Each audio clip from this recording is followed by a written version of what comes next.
Hello all, evening போல் ரொம்ப நாளாக nursery கூப்பிட்டு இருந்த ஹஸ்பண்டை கொஞ்சம் இண்டோர் பிளான்ட் வாங்கணும் அப்படின்னு சொல்லிட்டு, அதனால் நேற்று கொஞ்சம் ஃப்ரீயாக இருந்துச்சுன்னு சொல்லி ஈவினிங் போல் போயிட்டோம். இந்த லக்கி பேம்பு ரொம்ப நாளாக ஹஸ்பண்ட் சொல்கிறாரு, பட் அது மேலே நம்பிக்கைலாம் பெருசாக எதுவும் இல்லை. இருந்தாலும் சரி ஓகே வாங்கலாமே, அழகாக இருக்கே அப்படின்னு சொல்லிட்டு வாங்கிட்டேன். உங்களுக்கு இந்த லக்கி பேம்பு வீட்டில் வச்சுருக்கீங்களா? இதை பற்றி எதாவது எக்ஸ்பீரியன்ஸ் இருந்தால் மறக்காமல் ஷேர் பண்ணுங்கள், யூஸ்ஃபுல்லாக இருக்கும். இப்போல்லாம் அடிக்கடி ஹஸ்பண்ட் சொல்கிறாங்க, ஷாப்பிங் வெளியே போகும்போது நல்ல வயிறு நிறையா வீட்டில் சாப்பிட்டுட்டு போயிட்டோன்னா வெளியே போகும்போது ஷாப்பிங் பண்ணுற மைண்ட் செட் இருக்காது, அதிகமாக காசும் செலவு பண்ண மாட்டோம் அப்படின்னு.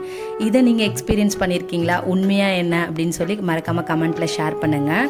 நம்ம சேனலில் ரீசெண்டாக போட்ட லாங் வீடியோ நீங்கள் இது வரைக்கும் செக் பண்ணலாம். நம்ம சேனலோட நேமுக்கு கீழே அந்த வீடியோட லிங்க் டேக் பண்ணுறேன், கிளிக் பண்ணி செக் பண்ணி பாருங்கள். அண்ட் டின்னர் ரொம்ப ஏர்லியாகவே சாப்பிட்டுட்டு போனோம் அப்படின்றதால வந்ததும் ஜஸ்ட் ஃப்ரூட் மட்டும் சாப்பிட்டுட்டு அன்றைக்கான டே முடிச்சாச்சு. வீடியோ ஃபஸ்ட் டைம் பார்க்குறீங்கன்னா சப்ஸ்கிரைப் பண்ணிக்கோங்க. நாளைக்கு ஷார்ட்ஸில் பார்க்க